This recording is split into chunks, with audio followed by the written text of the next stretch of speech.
Bien-aimés amis du bout des ondes, chers frères et sœurs dans le Seigneur, chers amis de l'émission Instant Motivation de Racine World TV, bonjour ou bonsoir, quel que soit là où vous vous trouvez.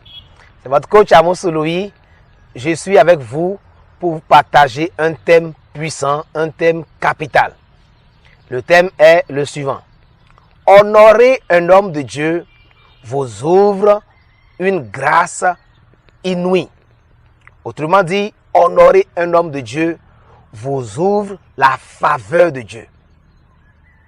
Chers amis, beaucoup de personnes prient, jeûnent, demandent à Dieu de les bénir, demandent à Dieu de changer leur situation. Ils obéissent à beaucoup de principes bibliques. Mais il semble voir que leur situation ne change pas. Si vous êtes dans cette situation, vous honorez Dieu de différentes manières. Vous vous sanctifiez, vous obéissez aux paroles de Dieu et les lignes semblent ne pas bouger dans votre vie. Il se peut que vous soyez concerné par le sujet dont je m'en vais vous parler. Et il se peut aussi que vous n'avez pas encore connu Jésus. Vous n'êtes pas un homme spirituel, vous n'êtes pas attaché aux choses spirituelles. Ou bien vous avez une autre spiritualité que la spiritualité biblique. Ce n'est pas un problème. Mais je voudrais que vous compreniez ce principe. Parce que Dieu a fondé toutes choses sur des principes. Et quand vous les connaissez et vous les respectez, ces principes dirigent vos vies et vous font beaucoup de bien. Un homme de Dieu, c'est qui? Comment on honore un homme de Dieu? Et comment l'honneur qu'on apporte à un homme de Dieu peut nous ouvrir des opportunités ou des faveurs inouïes.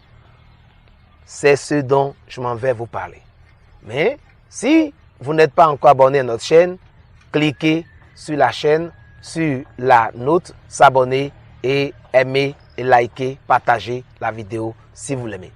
Bien-aimé, un homme de Dieu, c'est qui? Si vous êtes déjà chrétien, que vous fréquentez une assemblée, l'homme de Dieu dont je parle ici, c'est votre pasteur, c'est votre berger, c'est votre prêtre. Bref, celui par qui Dieu vous nourrit, celui qui vous conduit dans les voies du Seigneur à travers la parole de Dieu. Il prie pour vous, il veille sur vous et la Bible nous apprend que ce dernier rendra compte de l'état de votre âme. Et quand un homme de Dieu fait ce sacrifice-là, à cause de votre âme, pour Dieu, vous devez l'honorer. Vous devrez contribuer à son bien-être. Beaucoup de chrétiens n'ont pas compris cela. Ils voient leur pasteur manquer de quoi manger. Ils voient leur berger ou leur pasteur dans les difficultés pour se déplacer, des difficultés pour se loger, et ils même prennent du plaisir à voir cela. Certains critiquent. Non, l'homme de Dieu n'a pas besoin d'être à l'aise. La spiritualité, que son Dieu vienne à son secours, etc., etc. Et par ce type de propos, vous attirez sur votre vie la disgrâce de Dieu. Quand quelqu'un est vraiment appelé par Dieu, est au service de Dieu, il est comme un ambassadeur de Dieu. Parce que quand vous prenez nos États, quand l'État béninois ou l'État de n'importe quel pays africain envoie son représentant dans un autre pays, l'État a le devoir de prendre soin de lui. Mais vous savez, le royaume de Dieu fonctionne pareillement. Seulement que, contrairement au royaume terrestre, où on peut voir des individus appeler la présidence pour dire « nous manquons ceci », c'est que l'homme, quand il crie à Dieu, pour dire « Seigneur, je manque de quoi me déplacer, je manque de quoi payer mon loyer, je te sais du fond de mon cœur, j'ai tel besoin ». Quand Dieu veut répondre, Dieu cherche un homme, Dieu cherche une femme, Dieu cherche un de ses enfants qui va accepter de pouvoir aux besoins de l'homme de Dieu. Et quand Dieu trouve un individu prêt à faire cela, Dieu bénit cette personne-là parce que Dieu ne t'envoie pas sur la terre. Quand tu te mets à la place de Dieu pour pouvoir aux besoins de son serviteur, le royaume de Dieu t'apporte davantage pour que tu aies en abondance pour donner davantage. Chers amis, nous allons prendre un cas de terrain, une étude de cas. Dans le livre, dans 2 Rois, chapitre 4, à partir du verset 8, nous lisons jusqu'au verset 17, nous verrons l'histoire d'une dame. Elle était riche.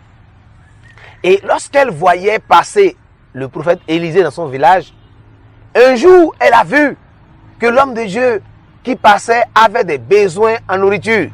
Elle l'a supplié. S'il te plaît, homme de Dieu, arrête-toi désormais pour manger chez moi chaque fois que tu passes ici.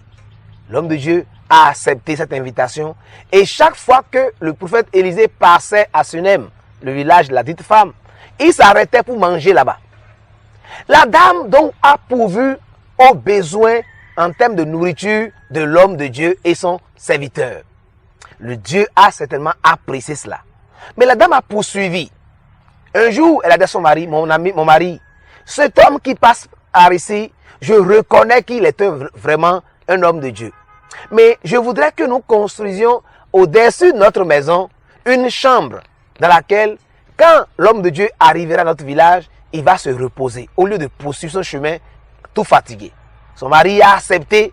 Ils ont construit la chambre. Ils ont équipé la chambre en lit, en chaise, en table et en lumière. Et lorsque l'homme de Dieu arriva encore dans le village, après avoir mangé, on l'a invité à dormir. Quand l'homme de Dieu a dormi dans cette chambre-là, son âme s'est bien reposée, son corps s'est reposé. Et le lendemain, lui qui passait toutes les fois et on le nourrissait, il n'a jamais posé de questions à cette dame-là. Il a dit, mais madame, qu'est-ce que je peux faire pour vous? Et la dame a dit, je n'ai pas de souci, tout va bien. Mais il a dit à son serviteur, y a-t-il pas quelque chose qui manque à cette dame?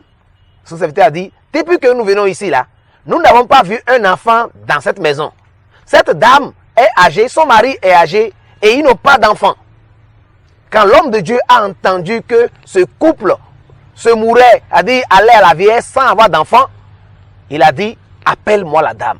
Et quand la dame est venue, il dit, l'année prochaine, à pareil moment, tu auras un garçon, un enfant mâle. Vous voyez? Mais pourquoi Élisée a décrété sur la vie de cette dame-là qu'elle aura un enfant? C'est parce qu'au préalable, la dame a identifié un besoin dans la vie de l'homme de Dieu. L'homme de Dieu manquait, quand il passait là, de quoi manger correctement. Ou du moins, elle trouvait que ce qu'il mangeait n'est pas assez bien, je vais lui faire un repas. Elle est allée plus loin. Elle a décidé de construire une maison spécialement pour l'homme de Dieu afin de soulager ses peines. Chers auditeurs, chers amis, si vous décidez d'honorer un homme de Dieu, de lui faire du bien, en pourvoyant à un besoin que vous avez identifié, ce que vous faites là, le royaume de Dieu regarde également dans votre vie et cherche à régler un problème que vous n'avez même pas identifié vous-même. Cette dame-là a vu son histoire changer. Elle serait morte sans enfant. Parce que quand on lui a dit, tu auras d'enfant, elle a dit, oh, homme de Dieu, ne me donne pas de faux espoirs. Hein. J'ai déjà trop essayé, jusqu'à cet âge-là, on n'a pas eu d'enfant. Elle était désespérée. Elle n'a même pas demandé d'avoir d'enfant parce qu'elle n'en espérait plus. Vous voyez, vous êtes actuellement dans une situation où vous n'espérez plus, où vous ne savez pas où mettre la tête. Alors que vous êtes quelqu'un qui craint Dieu, qui cherche Dieu. Peut-être, il se peut que vous n'avez pas encore commencé à honorer le serviteur de Dieu sous qui vous êtes. Si vous fréquentez une église, commencez à penser à votre pasteur, à votre berger. Je ne sais pas le nom qu'on lui donne, apôtre, prophète ou je ne sais pas. Commencez à voir qu'est-ce que je peux régler dans la vie de l'homme de Dieu. S'il me nourrit, si spirituellement c'est par lui que Dieu me parle et que je suis béni, en retour, je dois être pour lui une bénédiction. Et quand vous identifiez un problème et que vous résolvez comme cette dame-là l'a fait, Dieu est content et des grâces spéciales, des grâces inouïes sont libérées dans votre vie afin que votre histoire change. Bien-aimés, soyez bénis parce que vous avez entendu. Si vous êtes prêts à honorer l'homme de Dieu. Si depuis des années, vous n'avez jamais pensé à quoi est-ce que mon pasteur a mangé aujourd'hui maintenant? Est-ce qu'il se déplace? Est-ce qu'il dort bien? Est-ce qu'il va voir à l'école? Est-ce que si vous savez que demander bénis-moi, bénis-moi, bénis-moi, ne faites rien, vous êtes en erreur. Levez-vous et agissez dans la vie de votre serviteur et Dieu, le ciel, vous bénira. Je prie pour vous. Seigneur, merci pour ces frères et sœurs. Merci pour ces auditeurs qui m'ont suivi. Cette parole est certaine et est vraie. Je l'ai vécue, les gens le vivent jusqu'à aujourd'hui. Je prie que ceux qui n'honoraient pas l'homme de Dieu, en le soutenant, en identifiant des problèmes et qui essaient de régler dans la vie de l'homme de Dieu, je prie qu'ils se lèvent maintenant et qu'ils agissent au nom de Jésus. Que la distraction, l'avarice, Seigneur, l'égoïsme s'éloigne de leur cœur au nom de Jésus. Qu'ils agissent par amour et qu'en retour, toi qui honores ceux qui t'honorent, tu puisses te lever et combattre pour eux et les délivrer pour confirmer cette parole. Merci car tu l'as fait au nom puissant de Jésus. Amen. Shalom, shalom. Toi la gloire, pour ressusciter.